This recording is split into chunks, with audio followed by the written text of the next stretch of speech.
The music's on, the disco ball has dropped, and it's time to get this party started. You're listening to episode 30 of DiscoTrek, a Star Trek Discovery After Party podcast here on the Tricorder Transmissions Network. I'm your host, Heather Barker, and with me again, finally, is my favorite Santa Gorn and my most favorite co-host, my most favorite Jeff Hewlett. Welcome back. We missed you. Oh, thank you. And sorry to everyone. I have been horrifically ill. The entire month of January was miserable, and I unfortunately had to miss 2 DiscoTrek recordings, and I'm really, really sad that I missed the last one, because I didn't get a chance to talk about that episode that I really, really loved. But I am back now. I'm on the mend. I have a little bit of congestion left over, so hopefully you won't hear me coughing during this episode. I'll try to mute myself, but it's good to be back. Good. That Boolean flu really takes you out, doesn't it? Oh my God. Back-to-back viruses. It was just a nonstop assault on me. It was horrible. The doctor got tired of seeing me. Oh. Well, we are glad to have you back. And thanks to Alex Perry for stepping up and in and helping us out with the first 2 episodes. We really enjoyed him and appreciated his help. He did a fantastic job. Yes, he did. So for those who aren't familiar with the podcast, we're a community-based podcast focusing on each episode of Discovery as they air. Tonight, we're discussing episode 3, which is called Point of Light.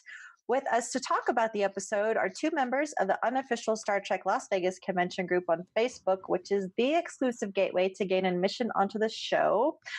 Our first guest, you've already heard her. She's been on before. She's been all around our network. She is our dear friend, Annie Muirhead. Annie, will you say hello and tell us a little bit about yourself? Hi, Heather and Jeff. It's great to be back. Always love stopping by the Tricorder Transmissions. I'm a lifelong Star Trek fan.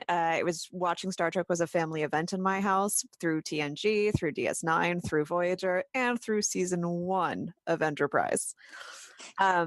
Right now, I'm one of the admins on the USS Pershing Officers Club page, which is the fan page for Star Trek New Horizons, which you can read at usspershing.com.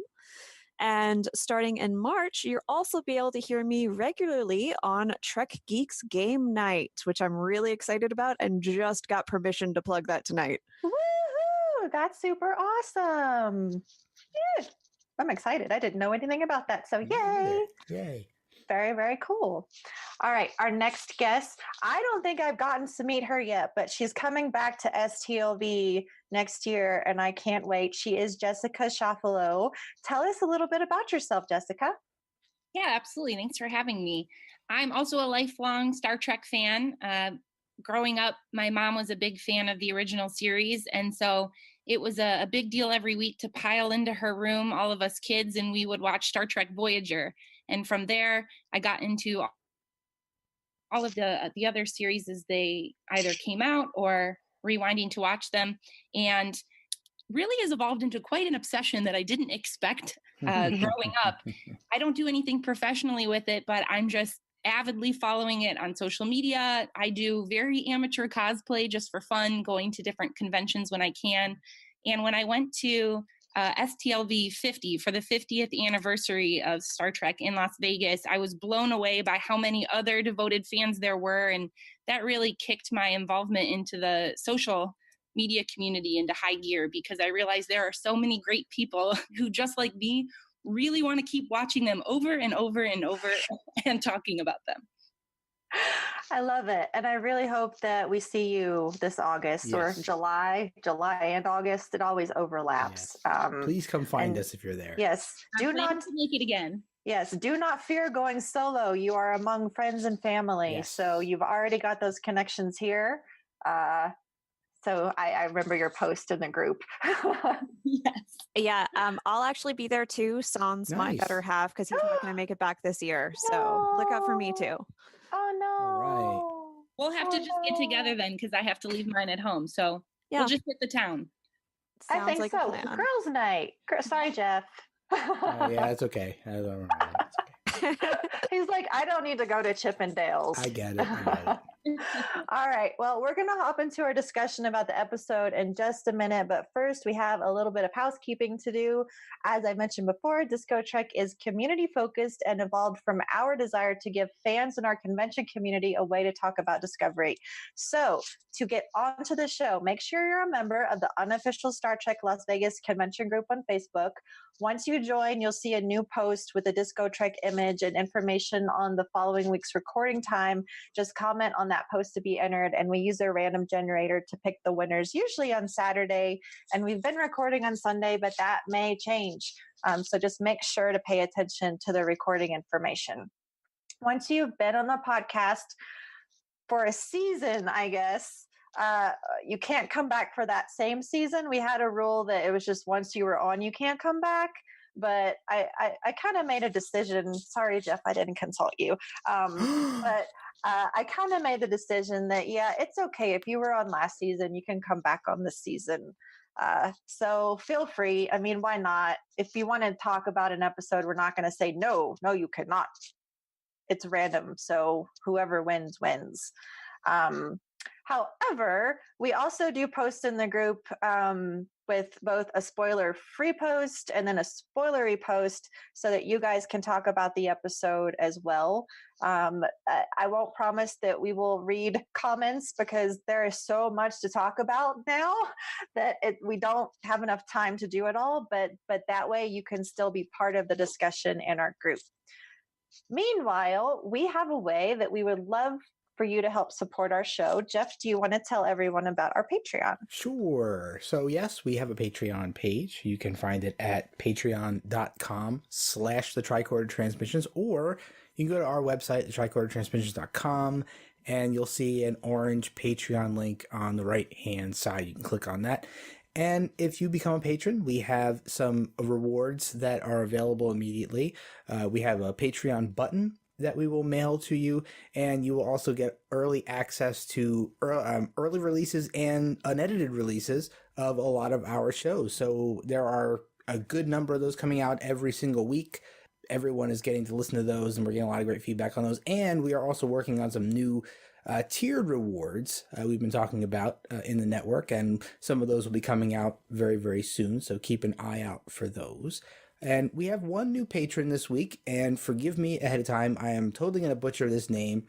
I'm very sorry. Everyone who listens to this show knows that I'm terrible with pronouncing people's names, but this one's really throwing me for a loop. But thank you. I'm going to try this. Diziet Smo? I don't know. Maybe? I don't know. Please let me know if I pronounced that correctly. But thank you for signing up to be a patron, and keep your eye on your Patreon messages.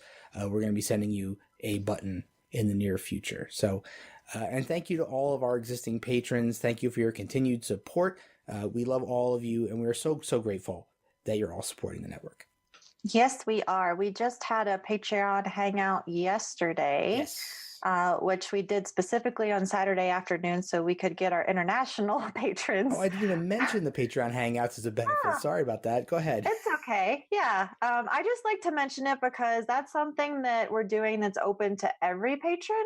Mm-hmm. And at least I plan to keep it that way. And I think everyone will agree. That, getting together with your Star Trek friends and talking about Star Trek or playing games, which they've been doing and having a blast with, I don't want to restrict that based on what you donate. Like you're part of our family. So we want that perk available to everyone. So that's not going to change. No. But we are working on making the tiers a little varied and different, and we'll get that information out to you soon. But now that we've got that out of the way, it's time to talk about Point of Light. Please keep in mind that going forward, there will be spoilers. So if you haven't watched the episode, go away, go watch it, and then come back and listen to what we're going to say about it. The show is a general discussion about the episode, but it is segmented. The first segment is Drop the Record, which is our opening marks and reactions. The next is Play a New Track, where we explore what we learn that's new about the Star Trek universe. And Spin It Again is our look back on standout moments, characters, scenes, themes, anything you feel is worth a second glance. All right, so let's go ahead and drop the record. And let me just say, I think I tweeted after I watched the episode that it was basically like watching ping pong or a tennis match and the back and forth. And it stuck with me in that way that my mind was just trying to go back and forth and process everything that happened in this episode. There were certainly some themes going on and some character arcs like Tilly and May Ahern and the command training program, and then Burnham and Amanda and the search for Spock, as we'll call it. And then we had this entire wonderful delve into the Klingon Empire and L'Rell and Tyler's relationship, as well as a new character. So I'm going to hand it over to Annie. Why don't you tell us your first reactions and what you thought when you were finished watching Point of Light? Please forgive me for this, but I really felt like this was the mother of all Discovery episodes. That is okay. I've even joked that the episode maybe should have just been called Mother. Like we had Brother, so why not Mother? Okay, well, since you mentioned the title, I'm actually going to take a moment to explain the title for anybody who didn't get it. Woohoo, please do. Which is in Klingon mythology, Kahless, before he died / disappeared, pointed to a star and said, "Look for me there on that point of light." The star that he pointed to is where they built the monastery of Boreth on one of the planets that orbits that star. What? So the title was referring to the monastery on Boreth and to the whole religion surrounding Kahless. Very cool. Yeah. I mean, it's not Mother, which would have been also very appropriate since motherhood was such a huge theme throughout the entire episode, but it was still kind of cool. Well, thank you for that. So what did you think about the episode in its entirety? I really enjoyed it, though you're right. There was a lot to keep up with. But I was in all the storylines, especially watching the Klingon dynamic, watching our amazing new Amanda, who we saw her a little bit last season, but this episode I really loved Mia Kirshner's performance. Mm-hmm. And then the whole Tilly and May Ahern plotline, it was, yes, there was a lot of bouncing around and a lot to keep track of, but it was still just fantastic. And I shout out to Captain Pike for continuing to support these plot lines in a way where he feels integral to the ship, but he's not overpowering any of these stories. Yeah, this was definitely way less Pike, like some Pike, but not Pike centric, which I think is a good thing. I love Pike, but it's not the Pike show. He's really nice to look at. That's a terrible thing to say. All right, moving on. Jessica, what did you think about the episode? Well, I think you describing it as a ping pong match is spot on because there are so many different nuggets to tease out of that story. But something I've seen mixed reviews about online, that is what I really enjoyed about this episode, was that it really did bring back a lot of plot points that we had initially left behind in season 1 up until now. So getting to find out, where is Ash Tyler? What's going on with him? What's he doing? Getting to find out L'Rell, how is it going, her move for political power? And then also getting to reconnect, I think, a little bit, not just Michael Burnham with new characters like Amanda, but we get to see her friendship with Tilly. I feel like we haven't seen as much of that with all of the action going on. So I really liked merging things that were established in season 1 into season 2 so that you have a better feel of continuity. And we're starting to get some of those questions answered, or at least we're hoping they're on their way to being answered while they're introducing more and more. Yeah. All right. I think we might have a change of pace coming. Jeff, how did you feel about the episode? Oh God, can we skip me? And No. Oy. Yeah, you're right. I struggled with this one. I watched it a couple of times, and ping pong match is a really good way to describe this one. I was coming off of a really great Star Trek high after New Eden. I thought that was one of the most, I guess, quote unquote, Star Trek episodes of Discovery yet, and maybe my favorite Discovery episode ever. And I think this one just seemed to cram so much into one episode. You had just multiple storylines intertwining, and it was hard for me to keep up with everything. I was kind of, at the end of this episode, I was kind of struggling with what the Tilly storyline so far this season means. I'm not sure why that was in there. I don't know what I'm sure we'll find out more in the next couple of episodes. Obviously, the trailer for this one, spoiler alert, has some weird alien things going on with her, so there's more to come. But I mean, overall, it just felt like they tried to cram so much into one 45-minute time slot, and it was just way too much for me to take in. And I don't know how many times I have to watch it to get everything out of it. But the pacing of this season seems a little bit weird to me, and I'll go more into it as we get into the particulars. And I don't want to be Mr. Negative. I'm sorry about that. But this was a really difficult one for me for a lot of reasons that we'll talk about as the episode goes on. And that is absolutely okay, because guess what? And I've tweeted a little bit about this because, at DiscoTrek, it's very important for us to be positive. Like, we're just positive, optimistic people. That doesn't mean that we're not going to discuss aspects of the show critically. We've done that plenty in the season and 2 episodes so far. But I really struggled because the issues that I had with the episode, which were largely with Laurel and Tyler, and largely with Tyler himself. And I talked about this. I don't remember, Annie, if you were in one of our episodes where we discussed the sexual assault part. I was there for that. And watching yeah. this episode, I was definitely thinking, I want to know what Heather thinks about this relationship and how it's presented. Yeah. So my initial reaction to the episode was there was just so much going on, and that's a big part of it. And some of the twists, the big twist that kind of came out of nowhere, spoiler alert, Klingon baby, there's Laurel and Voke had a baby. And it came out of nowhere at a point that just was very disconnected for me, when I was still struggling with seeing Tyler and Laurel together again. Yep. That was a relationship that I really wanted to leave behind. And I hear Jeff agreeing with me, but I do want to emphasize that it's very much a personal thing because of my own personal experience as a sexual assault survivor. And I didn't want to let that take over my perception of the entire episode.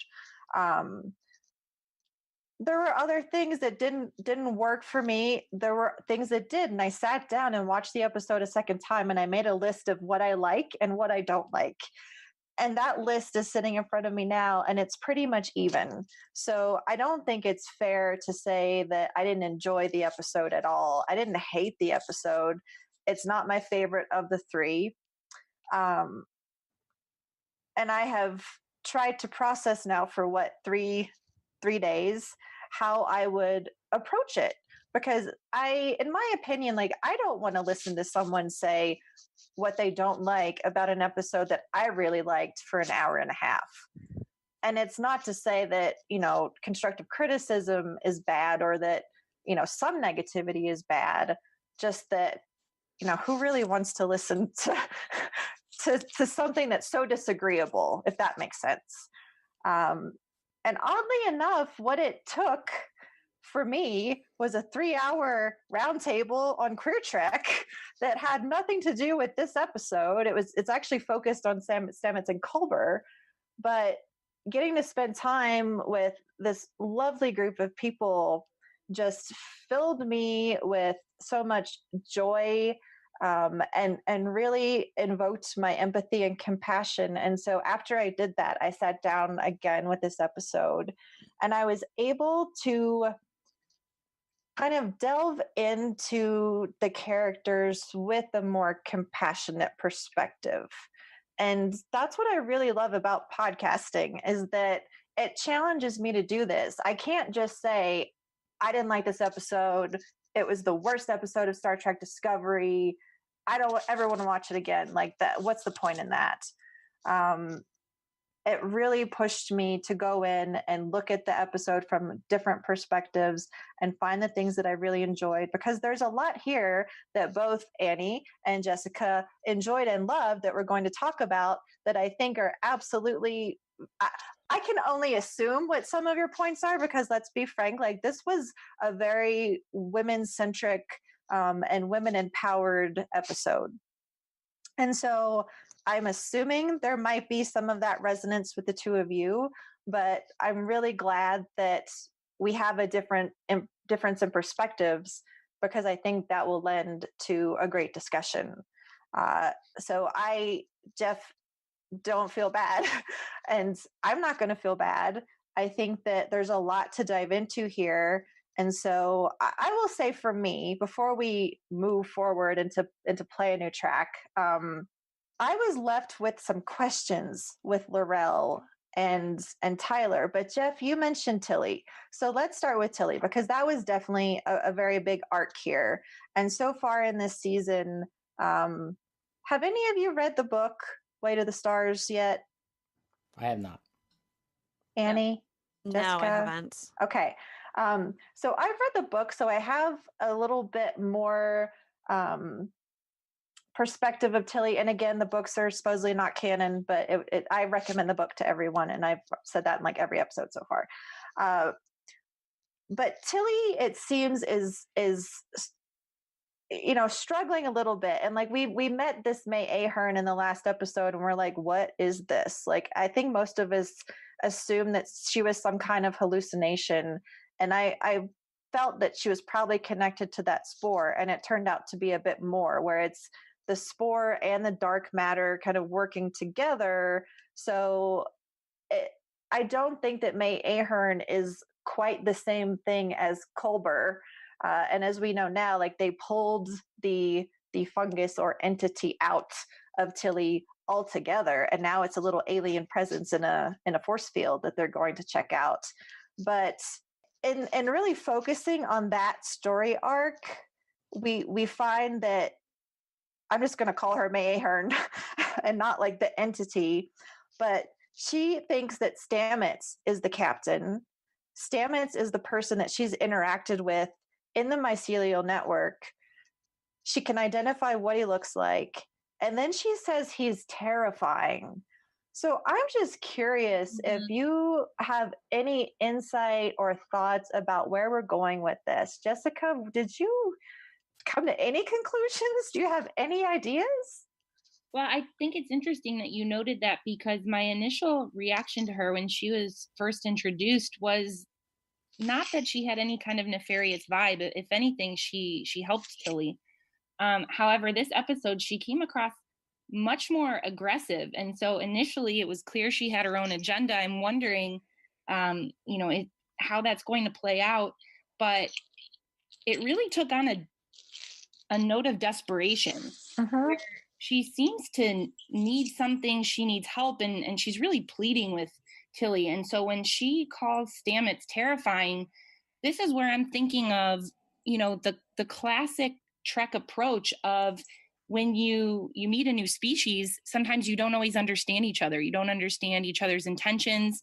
And I think we see that throughout all of the series. And so I wonder if, in a way, by meeting this new type of life form and interacting with the mycelial network in the degree that they did, without truly understanding what it is they're manipulating and how these spores are interacting, even the level of intelligence that they might have, as we've seen now with this fungus that it is now talking to her and asking for help, that I think that line really took it from a point of me feeling Tilly's fear of her to having some empathy and wondering if it's not a situation where they're interrupting this life form, its natural environment, being the mycelial network. So I'm wondering if that's the direction they're taking. Yeah, that's a really interesting perspective. I like that. Mm-hmm. Annie, what about you? My concern through that plot line was that, especially the scene where they pull it out of Tilly, I was very concerned to that, because to me the logical answer was, okay, this thing is obviously needs to communicate with Stamets through Tilly. let's take a moment and do that. And Stamets, why wouldn't you want to talk to your mushrooms? But I think I was underestimating how terrified Tilly was at that point of May Yeah. Ahern, and how Stamets' relationship with the mycelial network has changed. Yeah. That neither of them are really interested that much at that moment in engaging with this creature. They just want to get it out of Tilly. But I don't think May Ahern was so much dangerous as petulant. Mhm. In an episode where we have themes of motherhood, it's almost like she was Tilly's child Yeah. and she was demanding attention from her mother. Um, when you started talking about how Stamets is terrifying, I don't remember picking up on that line. I picked up on May Ahern saying he's a villain. Yep. And it Mhm. thinks maybe, I just thought as you said that, maybe she also is thinking about Mirror Stamets, because Mirror Stamets Oh, good abused the point. mycelial network much more than our Stamets Good did. point. Yeah. I thought that too. And then I was like, Mirror Stamets is dead. But if she is from the mirror universe, then that would definitely make sense. And she is trying to communicate and say help for reasons unknown. But she definitely did come across as a little aggressive, a little petulant, a little just too much. And for me, and I'll get to you, Jeff. I'm sorry. I don't mean to hijack it. I do it always, so I'm sorry. But Jeff, what did you think? All right, so I will go ahead and just build on Jessica and Annie's thoughts. And, looking back on it and realizing that this is obviously because of the green spore in season 1 landing on Tilly's shoulder. This is obviously something they planned on. The storyline they began the seeds of in season 1. So, I'm going with the theory, and it's something that we talked about on DiscoTrek many times before, and obviously it's something that has to happen at some point in Discovery, is the death of the spore drive. So I'm thinking that, this is another negative consequence of using the mycelial network. And obviously, since the spore drive does not appear in any future series, obviously it has to go away at some point. And, they were going with the, we need a person to drive this thing. And obviously Stamets has to drive it. They don't want to use the tardigrades anymore. So, and they don't want Stamets to have to do it anymore. And they're looking into computer technology and dark matter to try to create a new pilot for the spore drive. But there's got to be some other downsides to it that they could use to say, we can't use the spore drive anymore. So that's kind of what I took from that, not to take away from Tilly and May's storyline, but I think for me, that's what I'm thinking is the bigger takeaway from this angle of the spore drive and spores and, the negative impacts of using that technology. Yeah, I think that's insightful too. I had the same questions about Stamets and Tilly and why are they reacting this way? And for Tilly, I came to the conclusion that she truly is being worn down by this. We've seen May Ahern a handful of times now. We can assume that Tilly has seen her way more, and she's just popping up out of nowhere, and we don't know what Tilly's doing to get her to leave. But I thought visibly, like with what they did with her makeup or lack thereof, that Tilly looked super tired in this episode and distraught, and especially on the bridge she's in a position where she thinks she's losing it. And she says, you are a symptom of an unfit mind. She's not considering that it may be a different entity altogether, but that it's something that's going on inside her own head. So on top of having to deal with that, she's worried about how compromised she is and her role in the command training program. So I agree. Like by the end of it, she just wanted it out, and that's kind of where I came to rationalize that. And then with Stamets, last time we saw Stamets get out of the spore pilot chair, the spore drive pilot chair, he was not happy, and I just assumed that he had some kind of interaction with Culber, but who knows at this point? And that could have played into why he was adamant about getting it out so quickly. And thankfully it came out as this entity that will play, or this creature, I guess, that will play a part in next week's episode. But yeah, that was one of the big questions that I had. And I'm really curious to see what happens, because anything to do with spore drive is absolutely fascinating. Now I'm trying to figure out whether we jump into these two other questions, because I don't want to leave the important things, like the presence of these super awesome women, behind. Mm-hmm. We could just dive into Klingons. Let's just dive into Klingons. So much Klingon propecia was used. So much. I will let our listeners know that although the show is formatted, we had a discussion before the show started that if we lose the formatting in this episode, it's okay. So we will do our best to get to things. If it doesn't happen, don't hate us, right? There's just so much, and so much that I feel it can only be honored by having a thorough discussion. So I don't know where to start. I'm just going to hand it off. Why don't we start with Jessica this time, and go wild and share us your thoughts on this Klingon storyline, and what you feel about L'Rell and her rise into power and her struggle in this episode. Well, first and foremost, I think us ladies are in agreement. This was L'Rell's episode. I mean, she really shined, but I feel like I have to start with Ash Tyler on this one, because when we left him, he was upset about his split from Michael, but he was really determined on helping L'Rell and understanding what his role was going to be on the Klingon homeworld to help her gain power. And so when we see him, I was hoping that we might have more of a solid standing on his identity now that Voq had been removed. But to quote that analogy of a ping pong match, we really don't. He's clearly just as fractured and conflicted.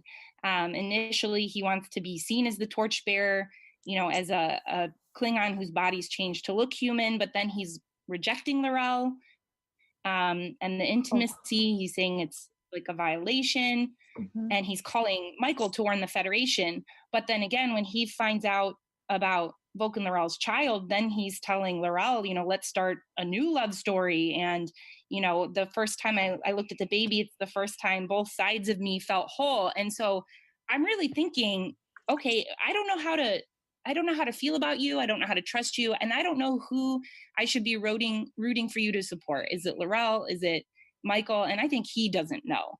And so I was really glad to see him removed from L'Rell's political cabinet, because ultimately he is such a volatility and instability that she can't claim her own when she's still clinging on to this shadow of Voq and Ash. So when he's removed, that's when she thrives. I think she sacrifices so much. She sacrifices him, and ultimately it's her love for Voq. She sacrifices her child. She hadn't even met her child before needing to save him, because she knew that he was a potential vulnerability, and then ultimately decides to give the child up so that she can become the mother of the entire Klingon people. And the way she does it is just without any hesitation. She has such strong conviction on what her vision is, what her role is. And I liked seeing her shed Ash Tyler and just become L'Rell, the mother of her people. I thought that it was her best episode yet, and she really took control of her own destiny and shed what was holding her back. I don't know how you got a copy of my notes. Specifically with Ash Tyler, because again, this is a place where I really struggled. And it's exactly for the reasons you said.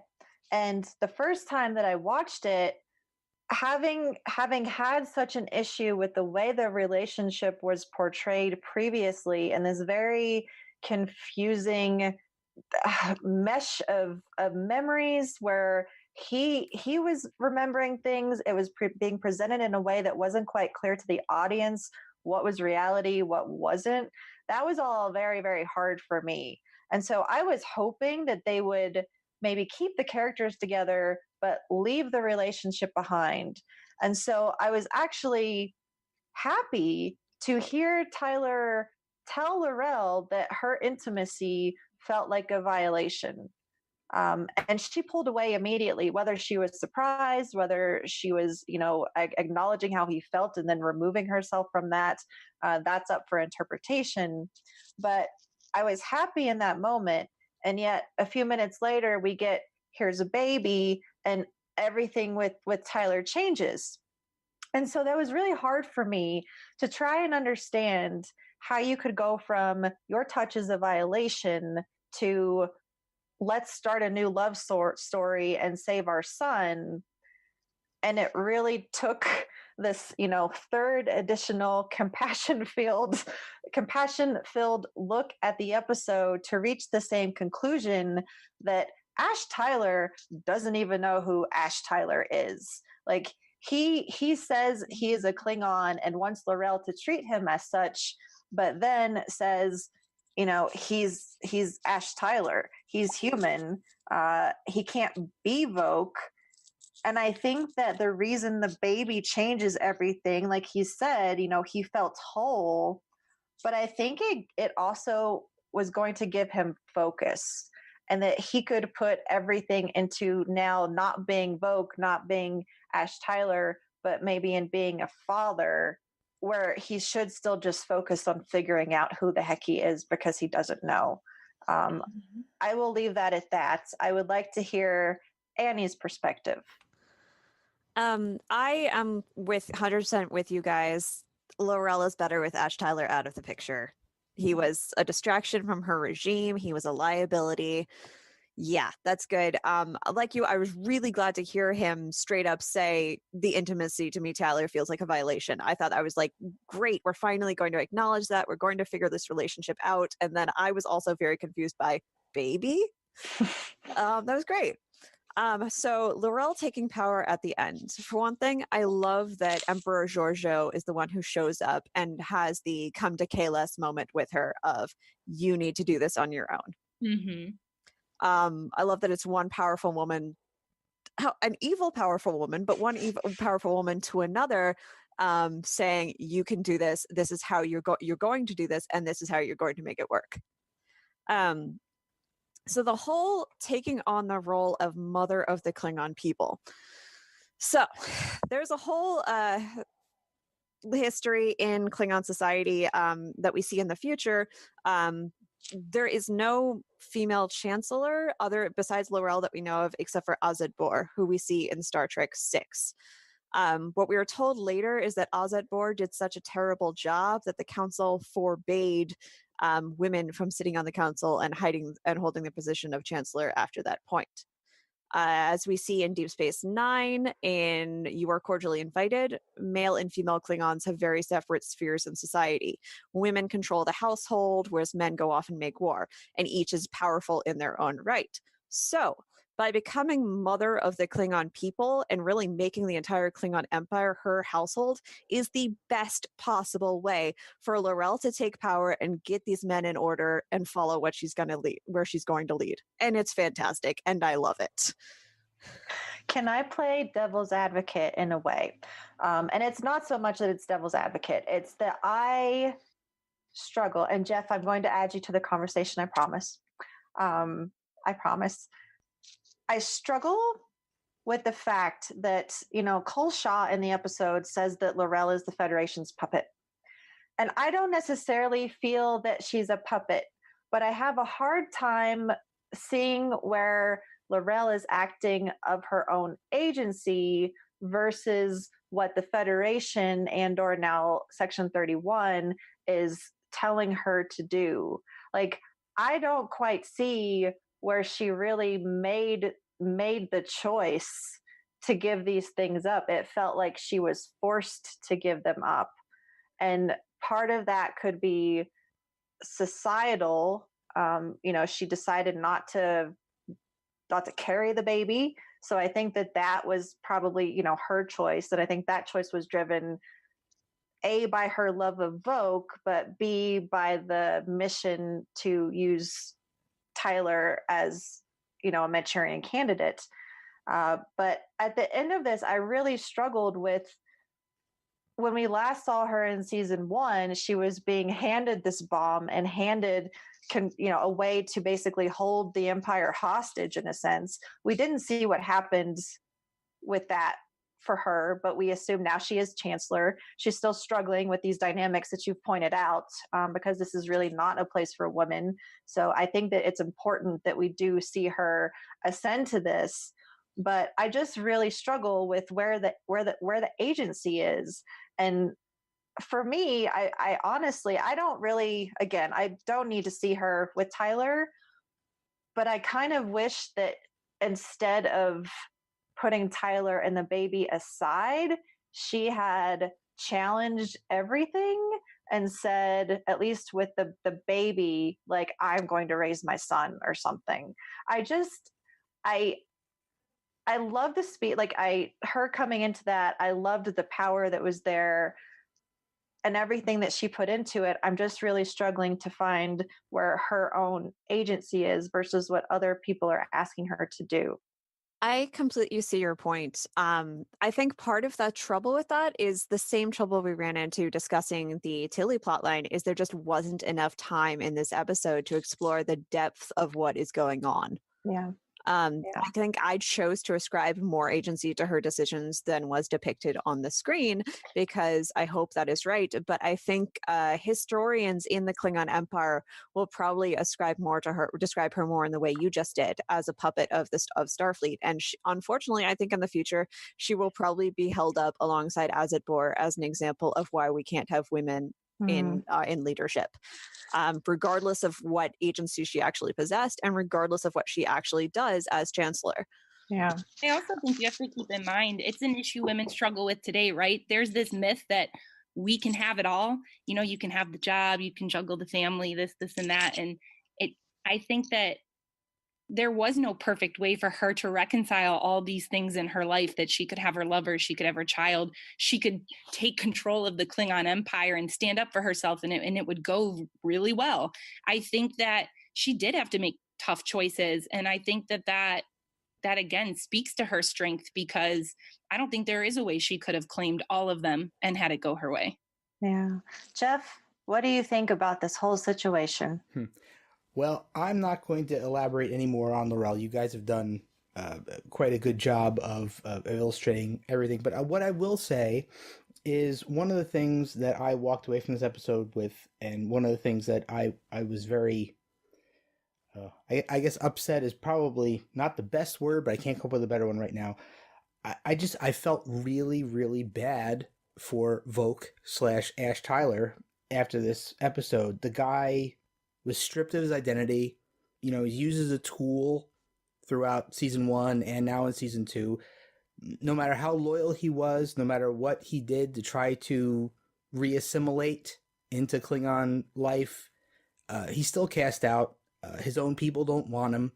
The humans, I mean, granted, there was a lot of setup for the Section 31 show on this one, but hopefully now he has a place where he can find his identity. But he's completely stripped of his Klingonness. He can't fit in with humans. After what happened with Culber and the murder of Culber, he can't be part of Starfleet, obviously. He has no home. It's a struggle. And then to find that, he has offspring that he wasn't told about. I mean, the guy just, it's just an endless stream of punishment for someone who I don't know if they deserved it. He was the torchbearer. He was named by Takuvma. He had a place. He had an ascension plan, and he was stripped of all of that. And now he's got basically nothing. I realize now he has a place amongst Georgiou's crew on the ship of freaks. But I really hope that he can find some sense of identity, because right now he doesn't have one. Obviously, you see him reaching out to Burnham, and there's obviously still some feelings there, and he still wants to have some connections, with the humans. And, obviously he's getting, no sense of kinship from the Klingons. You can see it very prevalently through this episode that they they don't see him as one of their own, even though he is. Granted, he may have gone into that situation willingly and accepted that surgery, but I don't know. Maybe we will never know, but maybe he didn't know going into that surgery what he was sacrificing, and it's just a shame that this person who had such a bright future in the Klingon Empire, and being recognized by T'Kuvma as somebody who was a freak and a cast out but had potential, to be stripped of all of that and now be lost, and trying to figure out where his place in the universe is.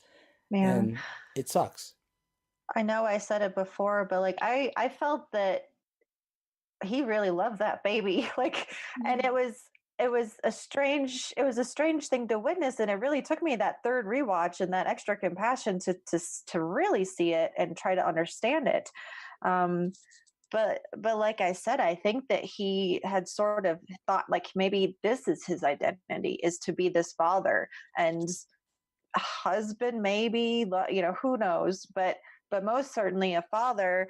And then that was taken away from him, because that was not his choice. It was Laurel's choice, to send him to the monks, which again may have just been Georgiou's recommendation or choice. I don't know, but yeah, I think that's super valid. And we do sort of know that Tyler is going to show up on Discovery again, and I'm curious to see what happens with him and Michael, because that is again a whole other facet, is his relationship with Michael, and the fact that technically he tried to kill her, and he still has to have penance for killing Culber and it integrating back into the Discovery crew. So, great points, Jeff. I appreciate that. Can I throw one more thing out there?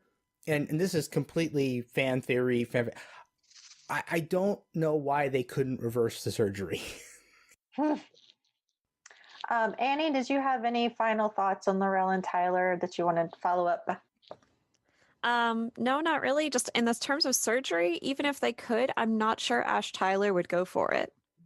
Yeah. Well, he still seems to want to embrace his Klingon self. But I think it's more because he knows that's he's doing it out of duty. Like, that's what he says when he's talking to Laurel. I knew what my job was. My job is to come here. My job is to support Laurel. He's doing it more out of duty and searching for a place to belong than out of Klingon identity. Yeah. I mean, It's in more like- reality, he's not Klingon. Like, even though he says that, like, he's not. His body is now human. Voke is dead. He doesn't have Voke's personality. He has Voke's memories, and maybe through the memories he can empathize with the emotion that was there. But to me, he's only Klingon in that he has those memories that were Voke's. And they demonstrate this a couple times through the politics of language by you have the Klingons refusing to speak Klingon with him and choosing to speak English instead, which I thought was great. Yeah. Jessica, what did you want to say? I was going to say too, I think Tyler himself tells us that. I mean, he says to Laurel, I have those memories, but I can't bring them back. You know, he talks about a new love story. And I think even if you listen to how he refers to himself most of the time, although we certainly get that personality fracture on occasion, but, I really liked the moment.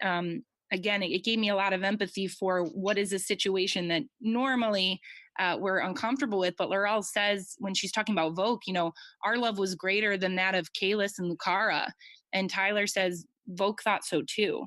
He didn't say, I feel that way, or I thought so. I mean, he refers to Voke often as a separate party, as a third person. So he himself clearly is human in terms of his mental faculty. I'd say more often than he is Klingon. He's more playing that role of Klingon.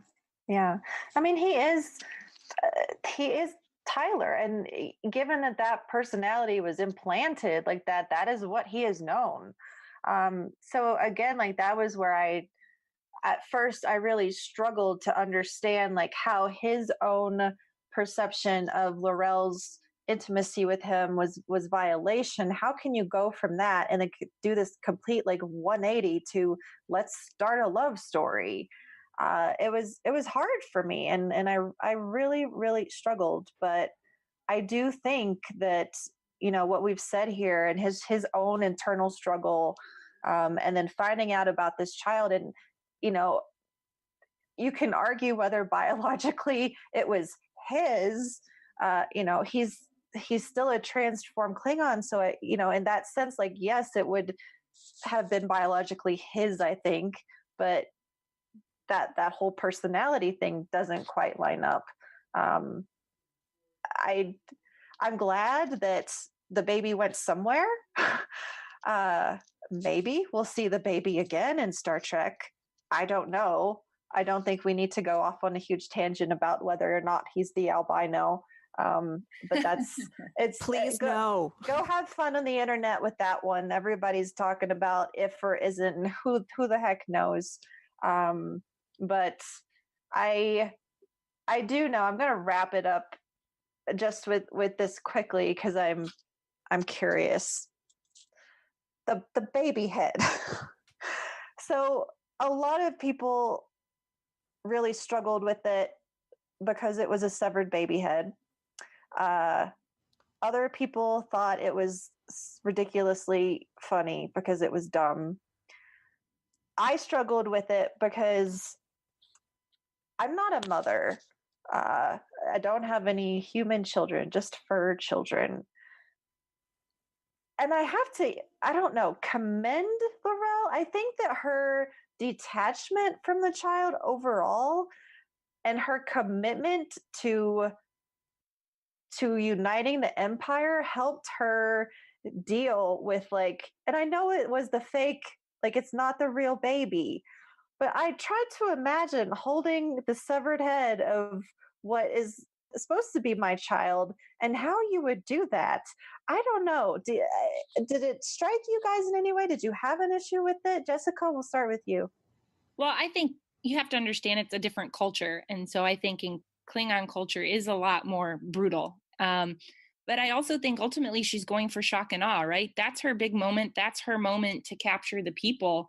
And so I think that to win their loyalty, she's really trying to emphasize what she's given up and what she's lost. And I think for any culture, seeing something so brutal like the head of a child really is going to elicit a lot of emotion. It elicited, strong emotion in us as viewers, but put yourself in their shoes. There's a great way to unite people, and it's to get them angry over the same cause. Yeah. So, I think that's really great. Annie, what about you? No, Jessica nailed it. I'm not adding to that.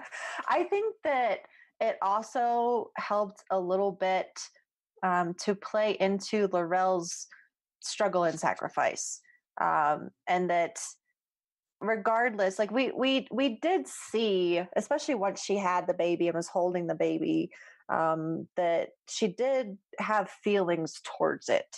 And I think a lot of the way it was done was kind of mixed for me. Like, I couldn't tell, like, how do you just abandon your baby and you've never even seen it? Like, you were willing to just walk away from it, but then why even keep it in the next room or wherever it was? I kind of struggled with all that, but I just thought, wow, like, that really spoke of what she was having to go through in order to unite the Empire.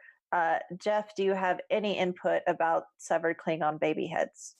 Well, she had a choice to make, and she could have chosen to give up the leadership of the Klingon Empire and stay with her baby. But what was more important to her? Ultimately, at the end of the day, it's a ruse.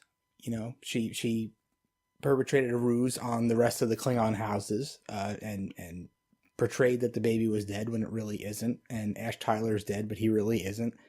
And if at some point someone finds out that that's not true, that could prove to be her ultimate downfall.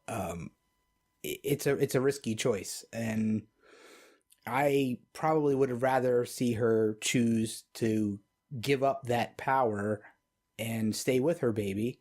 Maybe not necessarily Ash, for whatever reason, but obviously she did have some feelings for the baby when she held it, as you guys have said, and I don't necessarily. I'm a guy. I don't really understand the choice.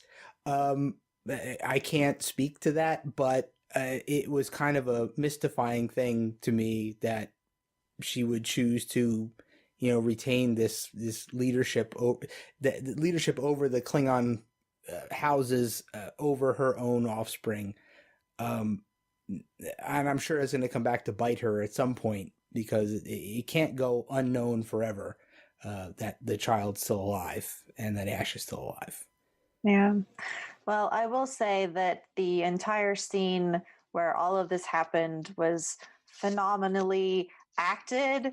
And her costuming, I mean, frankly, the costuming in this entire episode was off the charts. Oh, yeah. It was amazing. But props to Mary for making that so Shakespearean, but just extremely powerful. And I really enjoyed seeing the mother of Klingons rise to power there and take her own. So I'm excited to see what happens moving forward with L'Rell and Tyler. So let's go ahead and segue into Play a New Track, where we talk about what we learned new. I think I don't remember who I started with last time, so I will just go to Annie again. What did you learn? I don't know. We covered a lot of what I learned. We talked about the spore. We talked about a new spore life form. We've got Klingons. We've got the D7. The D7 is showing up. I also liked we have another religious interpretation of the red signals. The fact that other cultures besides Federation are looking at these signals and trying to interpret them. Yep. They're an omen of L'Rell taking power. Yep, I noted that, and I thought that was really interesting. And I'm enamored with this whole faith versus science theme that's going on, and I'm curious to see how it plays out throughout the entire season. Jessica, what about you? Did we cover everything, or do you have anything to point out?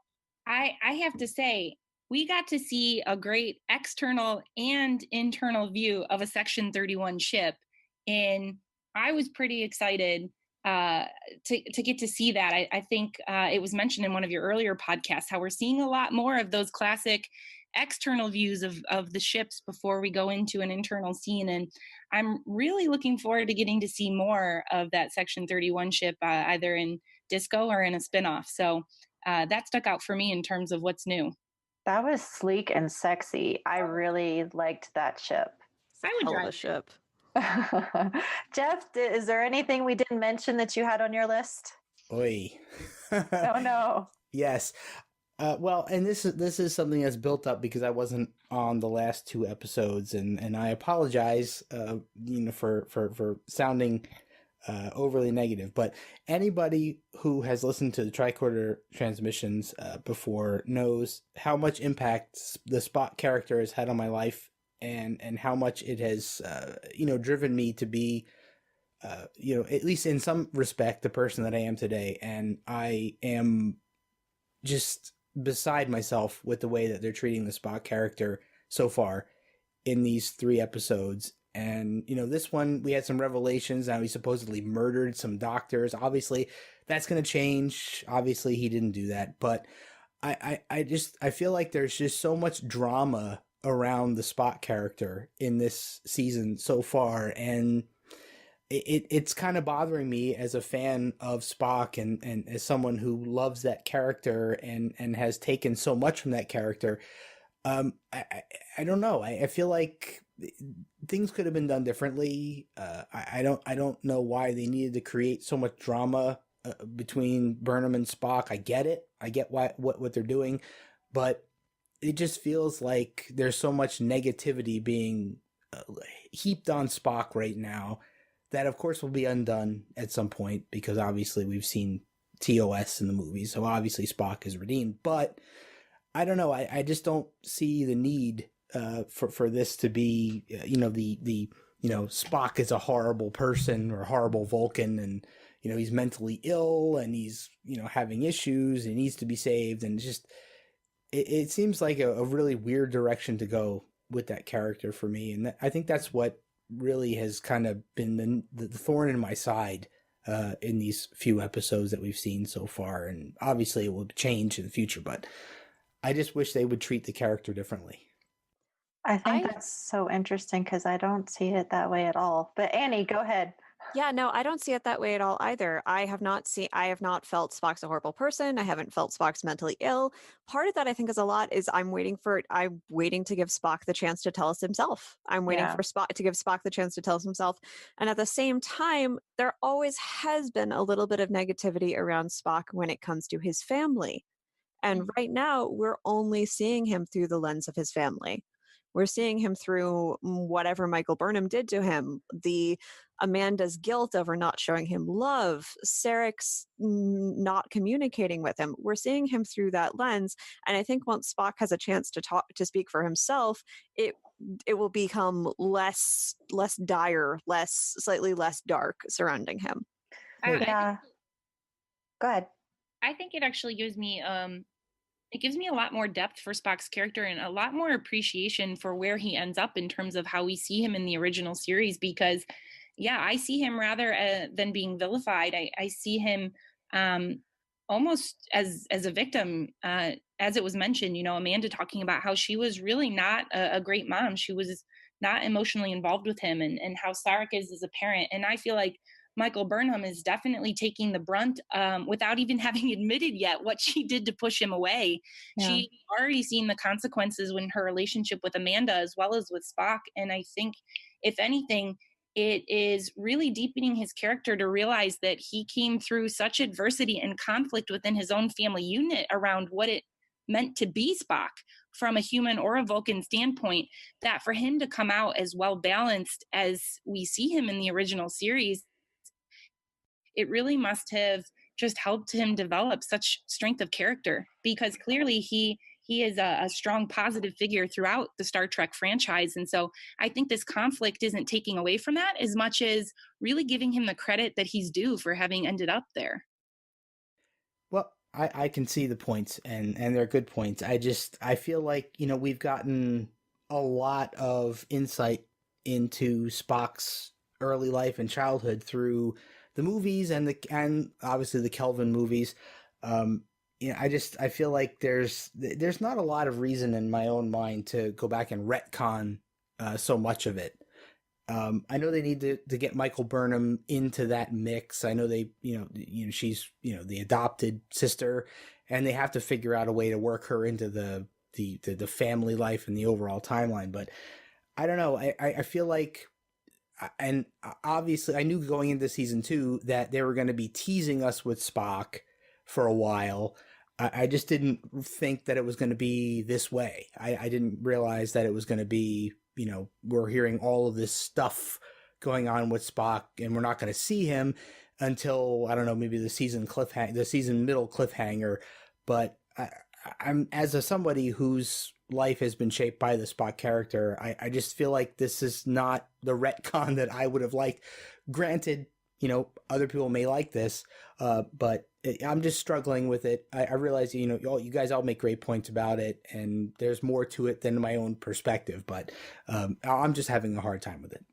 And that's valid, and that's okay. There won't be a mid-season thing. There's no mid-season pause here in the season. It'll just be going straight through. I'm not sure where Spock is going to come in at this point, and I think that's part of the issue, is that we're just being, I don't want to say strung along, but it's taking so long to get to Spock that it becomes a little bit difficult. And I know for me that seeing little Spock slam the door in Michael's face wasn't a great start. And I attributed that to just being a child who has another child kind of being pushed upon him and put into his house. And I don't like the situation. I thought it was notable that Burnham pointed out that, Spock had become her shadow. And so that really speaks about the relationship that they did eventually build, which was sort of alluded to in the flashbacks in the first episode, where little Spock eventually smiled at her. So it sounds like, as children, they were able to build a relationship between siblings. And then when Burnham ran away due to all these attacks by the logic extremists, she felt she was a threat for her family. She ran away, and the one that found her, aside from the Red Angel, was Spock. And he cared enough to find her, and whatever happened, we'll find out. I'm ready to know what Burnham did. Like, did she kill Achaya? Like, where are we going? I don't think that's what happened, but I'm curious to see. I don't think he's being villainized, but I did feel a little affronted to hear that he was wanted for murder. Right. That's the part that really bugged me. It's like now all of a sudden he's being accused of murdering doctors. And obviously he's going to be acquitted of that. But still, I don't see why that was necessary. It was a very strange thing. And let me tell you why I think it's necessary. And I don't have a very specific reason, but what I figured out in this third rewatch is that guess who's after Spock? It's Section 31. Absolutely. That's the peoples Pike was mentioning. Yes, it is specifically mentioned by both Captain Vila, I think, and then Pike follows up by saying people in air quotes. And those people are 100% Section 31, who Pike knows about, and Pike knows they need to go get Spock immediately. And so that helped me understand. I still kind of struggled with Amanda stealing the medical files, because that's not the Amanda I know. But as the episode went on, I realized I didn't really know this Amanda at all. Like, Amanda is fierce. This version of Amanda, she is struggling, as we said earlier, with having sacrificed her what may have been her own desire in parenting. She let, I don't want to say she was subservient, but that's truly how I feel. She went along with Sarek and said, okay, we'll raise Spock this way, and now regrets it. And there was a really great line where she said, if Spock had been permitted to embrace the feelings that I know he has inside of him, it would have saved him from the trouble that he's in now. And so I think she feels immense regret for that. And she is determined to save her son. And that's just another really strong place where motherhood comes into this episode. And Hala, I thought that was a really great way for Discovery to put in a little bit of social commentary on masculinity, and what we do as a society to repress men from embracing their emotions, and how that can be volatile in the end. So I hope, Jeff, that somewhere in here it changes your perspective. But I appreciate your perspective, and I understand where these points have been that have caused you struggle. I'm sure that they will. I have no doubt, because obviously they have to redeem him some way or another. I just wish this was done in a different way. Yep. That's just my perspective, and I realize people may not agree with me. Feel free to disagree. I'm good with that. I'm cool with that. It's just one of those things for me that, it's an iconic character in Star Trek and obviously the writers have made decisions, and they're going to write this the way they want to write this, whether I agree or not. So I'm on board for the rest of the season, and then I'm waiting for the redemption.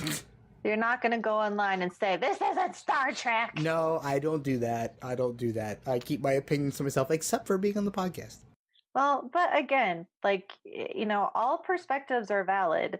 And I don't think it should be dismissed. I think that you talking about this is important. Other people may feel the same way. And we don't all have to like the same things about an episode, which we have very much proven here. The revelation that Section 31 is after Spock was the biggest thing I took out of the episode as what I learned new, aside from also some of the backstory that we got about Spock and Amanda's relationship with him, her relationship with Michael, how that all could have played in with Spock's relationship with Sarek. there was a lot there, on top of all the other things we've mentioned throughout the episode, like Klingon baby.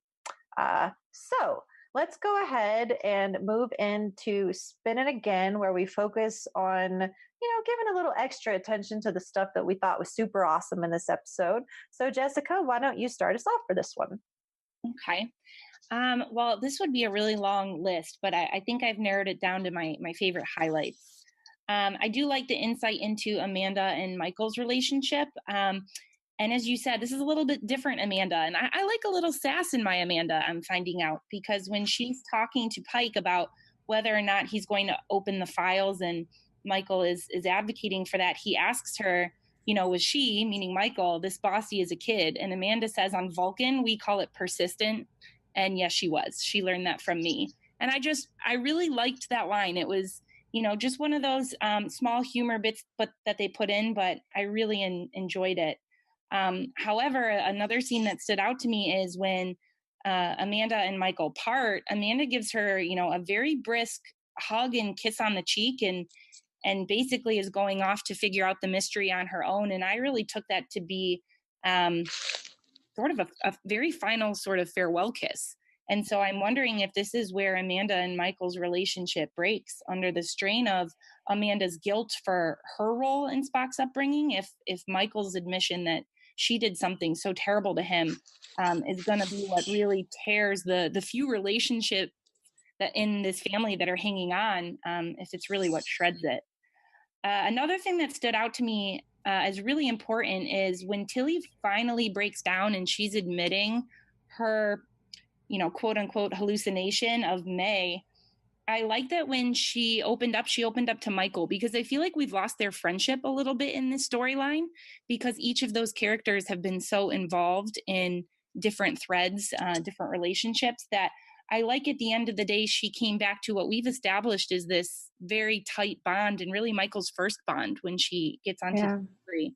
And that when she admits it, there was no doubt of, oh, well, maybe you're crazy, or maybe you're too stressed in this program, or you're not sleeping enough. It was immediately, tell me what's going on. I believe you and I want to help you. And then when they engage with Stamets, there was nothing but support for Tilly and belief in her, that she's not crazy, that clearly something must be going on, because they all have such faith in her.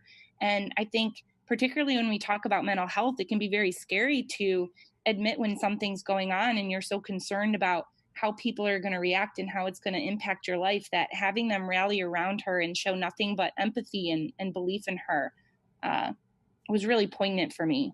And I think the last thing I have to call out, guys, is the new t-shirts. So I got my Disco t-shirt online. I was so excited. And now I see they have a command training program version. And I know what they're doing, but I can't help it. They've got me. I might need that shirt. I think you need that shirt. I'm an enabler. Go buy it. Take a picture. I expect a selfie. Yeah, I'm going to obviously end on a very important note the new t-shirts. that is how Star Trek works. And Gene Roddenberry would thank you for the promotion and the paycheck that he would get from that. There you go. So Annie, what about you? We have not mentioned that we got Kenneth Mitchell back this week. As Kolcha, playing his previous character, Cole's father. Now, I'm glad to see him because he's a phenomenal actor. He makes a fantastic Klingon, but he's unfortunately joined Sam Bartholomeos in the I've Died Twice club. I can only hope we will see him back again as every other member of the House of Kor. Me too. I also really liked that. So when Ash calls Michael Burnham, his ringtone, as it were, is a tribble. You hear a random tribble sound right when she gets the call, and I'm like, "Yeah, that's appropriate." That is my text tone. Like it's not specifically for my partner; it's just for everyone. But I was like, "Hold, wait, where's the tribble? Like what? Why?" And then I was like, "Oh my gosh!" Like it was cute. I liked it. Yeah. But I have to second everything that's been said about this feisty Amanda. I love the way I actually really like the way I like the way she leaves things with Michael Burnham, where it's this moment of finding out that Michael Burnham did something to Spock and realizing, okay, I can't trust you to find my son. I can't trust you to take care of my son. And all of a sudden she goes all mama bear and grabs the medical records and just says, no, I will, and Yeah. walks off. And I hope that we check in with her on her search very soon. That, like, Amanda for me is a woman character that shows assertiveness and agency, and it's very clear. And that is one of the things that I love about her most. And I do see some of that in Michael, but it is very interesting to learn that Michael makes mistakes. She makes mistakes based on choices fueled by certain emotions that don't always work out for her. And so, in that sense, she's very much her own person. But I do think that she got a bit of her own assertiveness and agency from her mother. Jeff, what about you? So, real quick, I want to say thank you to Jessica for bringing up and so eloquently bringing up the mental health angle for Tilly. As someone who struggled with mental health issues for all my life, I appreciate that. That was really well said, well spoken. So, thank you for that. And you know what? I'm going to go with something kind of funny and comical for my last remarks. I love the fact that the mirror universe is so evil that even the spores are evil. I love that. That was actually funny. It made me laugh that the green spore is the evil spore. So we've talked about like all this standout awesome stuff with substance, and so my two main things were also the Tilly and Burnham moment, and the fact that Tilly walks in and Burnham is crying and sits up and then like notices Tilly is distraught and is like, "Are you all right?" And Tilly automatically is like, "What's wrong? Have you been crying?" And I've lived that with girlfriends, so that was a very realistic and touching, heartfelt moment to witness. And then what was my other one? Again, my notes are just all over the place. It was Cole Shaw and Kenneth Mitchell. And holy cow, was that one amazing Klingon performance. Like, I love, they took a sort of a jab, like when Burnham is talking to Tyler and she notes that, oh, post-war Klingons are growing out their hair. So now we've got hair on Klingons. L'Rell has hair. And I just thought that Kolshaw's makeup with his hair, with the paint, was all just harkened back to Klingons that we know and love. It was amazing. And I had no idea that that was Kenneth Mitchell until after the episode. And I started seeing stuff and I was like, holy cow. So I agree with Annie. I hope that we get more of Ken Mitchell because he's a really phenomenal actor. And we've seen that now twice. But aside from that, I just thought there were a lot of funny moments in here too. Pike didn't play a large part in this episode, but when Tilly was going to do her shadowing of him, he suggested, how about we marry some folks, even if they're not that into each other, which is a direct throwback to Balance of Terror. And so I just got a kick out of that one. And then you've got some other quotes like, let's see, misfits have merit, the freaks are more fun, which was from Georgiou. And I adore that because, I think a lot of us Star Trek fans feel that we are the other or the misfits. And hell yes, do we have more fun. I also thought it was funny she referred to herself as a Starfleet security consultant. I just got a kick out of that, as well as Burnham saying, to Tilly, you don't need sick bay, you need Stamets. So there were just a lot of fun little lines in this episode. And then I think my final thing that I have already mentioned was the costuming in this episode was off the charts. Oh yeah, it was amazing. So props to Gersha Phillips And even, Glenn Havel Page, everyone involved in makeup, and just the entire creative team that put this episode together. It was beautiful to witness. The Klingon worlds, like the graphics that they used for that, the graphics of the ships that we've talked about. It was just a really beautiful episode. And I can't fail to mention that scene between Burnham and Tyler, the shared quarters / hologram where they were kind of intertwining and going back and forth between the two. It was really beautiful to watch. So I don't have some emotional quote. I met my crying quota this morning when I did Queer Trek. So I'm just happy to say that at the end of the day, I was finally able to come to a place where I can feel better about this episode, and not feel like it just didn't work for me at all. I'm really grateful to have been able to look at it with a bit more compassion for the characters and from a different perspective, to feel more comfortable and excited to move forward. So, final thoughts, if anybody has any, we'll go around. Annie, anything you'd like to say? So talking about crying, show me a teenage girl who's never cried. You can't. I know. I'm a xenoanthropologist. Love it. I love it. Love it. Jessica, what about you?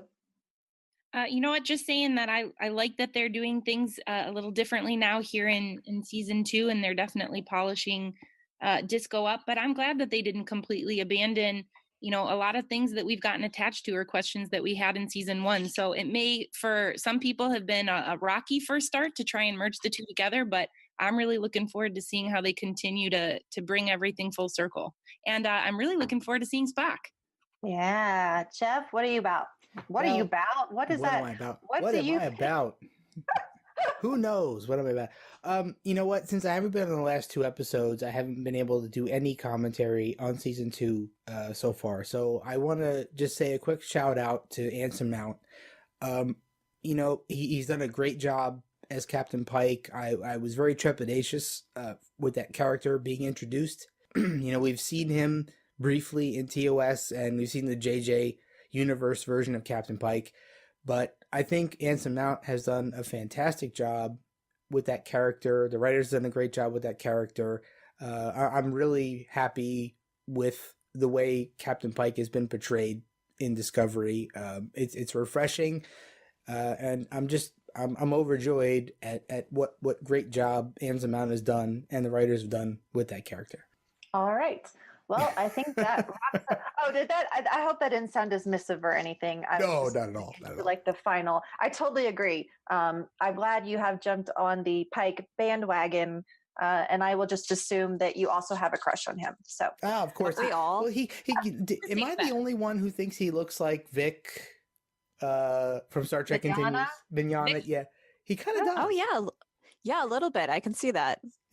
Yeah, no, I've been a fan of Anson Mount since the Hell on Wheels days, and apparently he was in some random like Britney Spears movie. Crossroads, you guys. I didn't want to be the one to say it, but you gotta love him in Crossroads, and Joey Soprano was in Crossroads as well. So it's a double start. All these, I guess we got to go watch it now. Oh my gosh, you know what else he was in? He was in Sex and the City. He was a random hot dude. It's the one where they go to the Hamptons, and I think he gives, Charlotte crabs. Oh, no. Oh, my God. Jesus. So thank you, Star Trek, for redeeming Anson Mount and going from the rando dude who gives someone crabs to captain. I hope he's not still crab infested. I hope not either. Okay. That turned wild. On this ending note. Yes, crabs, y'all. Terrifying space crabs. That could be a thing. Oh my God, mirror crabs? Can you even imagine? I don't know. We don't know. I don't know. Well, I hope maybe that they'll be good crabs. Okay, we're just going to stop the crabs talk now. Someone out there has spit out their drink all over their car or their computer or something. So let's go around the table and tell people where they can find us if they'd like to talk more about this episode or just make some new Trekkie friends. Annie, where can we find you on social media? Of course, I'm in the unofficial STLV group. I'm also one of the admins on USS Pershing Officers Club, or you can hit me up on Twitter. I am at Laria Hod. That's LARIAHOD. I'm trying to be on there more because I'm still relatively new at Twitter. So yeah, go ahead and hit me up. Very cool. And Jessica, where can we find you? You can also find me in the same Facebook groups as well as on Twitter, Jessica Shaffalo. SHAFFALO. But if you want to see the Star Trek stuff I'm getting into, I actually recommend going over to Instagram, and I am troubled with tribbles. Oh, so cute. I got to follow you. That's the best. Awesome. Jeff, where can we find you? Well, I am Warp Factor Jeff on Twitter. Mention me and I will respond. I've been kind of a social media exile for quite a while, so I'm not really on Facebook much anymore, but if you mention me, I will jump on and respond. Very, very cool. I am LLA Posper, which I don't think I have to spell it anymore, but it's LLAPAWSPER. On Twitter, I am one of the moderators along with Jeff and our dear friends Marina and Jesse of the unofficial Star Trek Las Vegas convention group. Come and join us. We will brainwash you into coming to STLV. The great thing is that you won't regret it. It's just one of the best things ever. But in the meantime, that's where to find the show. And so we hope that we will see you there. On Twitter, the show is at disco_trek. Our network is at Tricorder Show. Our website is the tricordertransmissions.com. We have a ridiculous amount of shows now. We do. So you can find just about anything, including, as I mentioned, Queer Trek, Sober Trek, which is just on its second episode, Weekly Trek. As you know, Alex Perry is the new host of that, and on. Such amazingness. Make sure to hop over to patreon.com/the Tricorder Transmissions, and we would love if you would support our show. We don't do advertisements. We just use Patreon, and that helps us function and do super fun things like throw parties at STLV. So in the meantime, we'll see you out there on the interwebs. Live long and prosper. Hit it? I don't know. I'm still lost. Does anyone here have a nice way they want to end this show? Long live the Empire? Long live the Empire. To the journey. The freaks have more fun. The freaks have more fun. All right. We've got it all. We'll see you guys next week.